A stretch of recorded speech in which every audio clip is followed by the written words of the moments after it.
Bueno, viene ahora una de las partes promotoras realmente de los homenajes que le hace un compositor que crea música y letra para, diríamos, engrandecer lo que fue parte del Puente de Boyacá. Pero hablemos antes que todo, antes de la letra y la música, de qué era el Puente de Boyacá, porque la gente se imagina que es el mismo puente que tenemos hoy.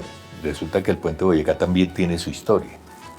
Sí, tiene una historia, el Puente de Boyacá, no sé cuántas versiones tiene, pero el que están viendo cuando ustedes van el 7 de agosto, allí al Puente de Boyacá, no es el puente que estaba en el año 1819. ¿No es el original? Sí, lo cierto es que sí hay un río que se llama el río, o una quebrada grande, Teatinos. El río Teatinos, ¿sí? Y sobre ese río se colocaron 5 maderos, ¿sí? De 5 metros por 2 metros que tenían, eran los 5 maderos, y era lo que comunicaba, y donde se libró realmente la última batalla, que fue un remate. Tampoco fue una batalla campal, porque allí solamente hubo, creo que 50 muertos, no los 500 que hubo en el pantano de Vargas, sino 50 muertos. No, pero 13, siempre hubo 50, bueno, ya 13 patriotas y los otros realistas. Pero, digamos, fue la captura que se dio allí. Pero ese puente también tiene una historia muy bonita, porque si el ejército hubiese ido de frente sobre el puente, los realistas estaban en el otro lado. Como ellos tenían artillería, posiblemente los rifles y los cañones, el que estuviera pasando por el puente lo iban matando. Claro. Entonces allí surge una niña que se ve con el general Francisco de Paula Santander, su nombre es Estefanía Parra Chinchilla, una niña de 13 años, que le indica al general cómo vadear el río. Vadear el río es buscar la parte menos ancha, sí, para poderla pasar. Entonces ella le dice, general, yo le puedo contar dónde el río es menos ancho, la parte para que puedan pasar. Y es así como el ejército se desvía y toman por sorpresa. Luego en la parte de atrás el ejército llega, y por eso es la sorpresa con los realistas. Incluso los realistas en un momento creían que el ejército libertador había emprendido huida. Gracias a los consejos de esta niña, que vuelve a ser heroína, ¿sí? Entonces se gana esa batalla. Pero ese puentecito se mantuvo desde 1819 hasta el año 1919. Exactamente 100 años vivió el puente original. En ceremonia protocolaria del 7 de agosto de 1919, en el centenario, era presidente en ese momento Marco Fidel Suárez. El presidente Marco Fidel Suárez termina la ceremonia protocolaria y a los 10-15 minutos le ordena a su séquito de militares que tumben el puente. No sabemos cuál es la razón realmente por qué tumbaron el puente. Posiblemente si querían hacer otro, históricamente o patrióticamente debieron dejarlo ahí, dejar que los maderos. Imagínense cómo sería ese reliquia histórica que pudiéramos contemplar hoy el día del puente. Bueno, el puente lo tumbaron exactamente en el centenario 1919 y durante 20 años el río Teatinos se quedó mueco. Sin puente. O sea, sin puente. Sin puente. O sea, ahí en 1819 nos liberamos de los españoles y en el año 1939, como un gesto de fraternidad entre colombianos y españoles, se tomó la decisión de construir un puente para reemplazar el que se había tumbado. Pues ese puente lo construyó España. O sea, volvimos a ser conquistados por España. Y ese puente que se ve es un puente de construcción española. Entonces, esa es la historia del puente de Boyacá. Hay unas fotografías muy bonitas que logramos tomar de fotografías del año 1900 y exactamente de 1919, que son fotografías que recrean un poquito. Por aquí hay algo de historia, ¿no, Juan? Sí, exactamente. Está aquí, si lo ven, en un pergamino que hicimos con la letra del puente. Por aquí se alcanza a ver. Pues mire si lo podemos tomar. Así, sí, ahí. Alcanza a salir. Por aquí se recrea el puente de Boyacá. Los maderos y unas barandas.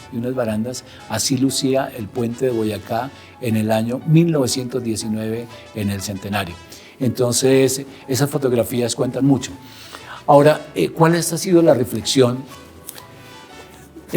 Cuando decidí o identifiqué una oportunidad realmente de escribirle a este campo de batalla, que son campos sagrados, ¿sí?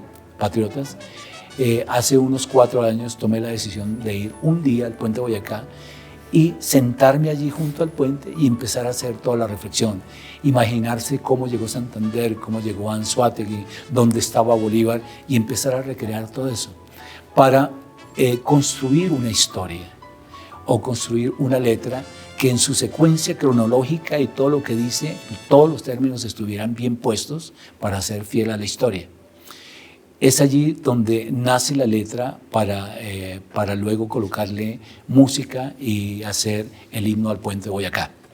El himno al puente de Boyacá fue estrenado en el año 2018 o presentado a los politólogos, presidentes de las academias bolivariana, santanderiana, a los generales en uso de buen retiro, a los activos, a los embajadores, y en 5 universidades presentamos el himno para que también pasara el filtro, si estaba bien contada la historia o no.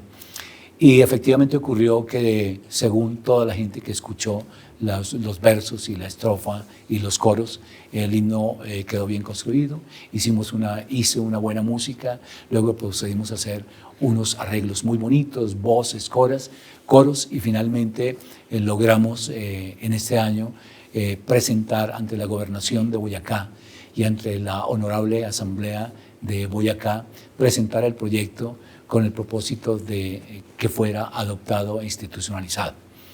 Eso, digamos, que es la responsabilidad. Uno, al hacer un himno de estos o una pieza musical, dispone de 2 minutos. 2 minutos para contar una historia. Todo esto que estamos diciendo, volverla a 2 minutos. Por eso cada palabra tiene mucha responsabilidad al hacerla.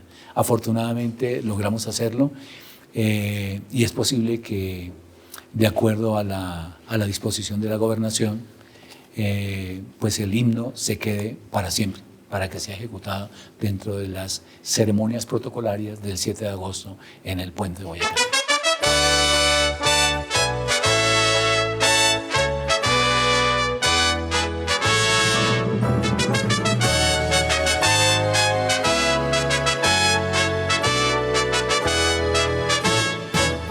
Es el puente de la independencia, flama viva, perpetua sin par, patrimonio y altar de la patria, vientre y cuna de la libertad. Tropa heroica de criollos bravíos, Casanare y Arauca cruzó, remontó Pisba y Paya los Andes, en batallas muy cruentas venció. Santander y Bolívar formaron un ejército de hombres patriotas para darle a la patria gloriosa una antorcha perenne y triunfal con la llama de la libertad.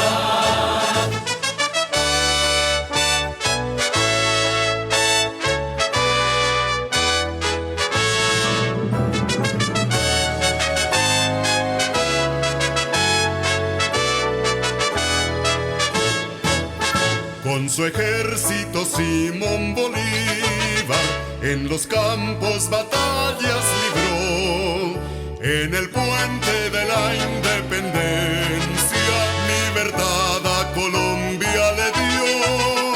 Boyacá, campo y puente glorioso, pebetero de fuego inmortal, allanó para 5 naciones los caminos de la libertad. Santander y Bolívar formaron un ejército de hombres patriotas para darle a la patria gloriosa una antorcha perenne y triunfal con la llama de la libertad. Recientemente el himno fue adoptado ya en forma oficial. ¿Por qué no hablamos de ello? Sí, Juan, el 7 de agosto de este año, cuando se conmemoraron los 200 años del Bicentenario, que hubo una ceremonia muy bonita en el puente de Boyacá, el 7 de agosto, esa ceremonia pues realmente tenía como la organización o la jerarquía de la organización, eso lo hizo la Presidencia de la República. Hubo de pronto un quebranto por parte o una queja por parte de los habitantes de Boyacá y de los lugareños, que ni siquiera ellos pudieron ir a la ceremonia, siendo un evento de Boyacá, pero el señor gobernador explicaba que el evento realmente era un evento de la Presidencia de la República y por lo tanto todo el protocolo realmente se dio. Asistieron pues de los cuerpos diplomáticos, muchos historiadores, gente del ejército, porque el ejército también cumplía ahí. El 7 de agosto, cuando termina la batalla de Boyacá, el Ejército Libertador termina ahí y nace el Ejército Nacional de Colombia. Entonces el Ejército Nacional de Colombia también está de bicentenario, está conmemorando los 200 años. Pero hubo como ese pequeño impasse de por qué los boyacenses no pudieron estar en el puente de Boyacá y fue un evento cerrado. Era un tema de seguridad, pero se hizo. A partir de ese momento emprendí también esta preocupación de cómo llevar a la atención del señor gobernador y de la Asamblea General este proyecto. Tomó más o menos unos 6 meses, 5 meses, que es generar la ordenanza, que la Asamblea haga 3 debates, que haga una plenaria y finalmente se adopte. Entonces, con fecha 6 de diciembre de 2019, se adoptó mediante la ordenanza 048 del 6 de diciembre de 2019, la Asamblea del Departamento y la Gobernación adoptaron e institucionalizaron la obra Himno al Puente de Boyacá como himno oficial para este sitio emblemático y patriótico que es el Puente de Boyacá. Lo bonito de esto, de un proyecto, es que la ordenanza señala, en uno de los puntos de la ordenanza señala que debe ser, dice, la administración departamental adelantará dice, el gobierno departamental garantizará que la obra Himno al Puente de Boyacá sea oficial en los actos protocolarios del día de la batalla de Boyacá, que se conmemora el 7 de agosto de cada año. Entonces, por eso esto es un privilegio, y lo digo con orgullo, con sincera humildad, que es un orgullo para una persona nacida en Boyacá. Soy del municipio del Cocuy, en Boyacá, en el norte de Boyacá, el tener el privilegio de haber podido escribir esta obra y que esta obra se escuche en los actos protocolarios de todos los 7 de agosto cuando se haga la ceremonia del Puente de Boyacá. Bueno, de esta manera queremos llevarles a ustedes esta linda historia sobre el Puente de Boyacá, sobre lo que significa realmente para un compositor el haber sido elegido por su propia inspiración para llegar a ocupar un lugar muy importante dentro de la parte histórica de nuestro país. Así de que, maestro Wilson Quintero Quintana, felicitaciones y vamos a prometerle a nuestros televidentes que vamos a estar paso a paso siguiendo la manera como va a quedar el himno y ojalá pues sea por este mismo canal donde hagamos estreno de ese... Bueno, y lindo homenaje, Juan, a esos dos grandes figuras, a pesar de que son tantos los generales, porque son muchos los generales de rango de eso, pero a Simón José Antonio de la Santísima Trinidad Bolívar, Palacios, Ponte y Blanco, y al general Francisco de Paula Santander, un homenaje en este bicentenario. Claro que sí, Wilson. Muchísimas gracias a todos ustedes.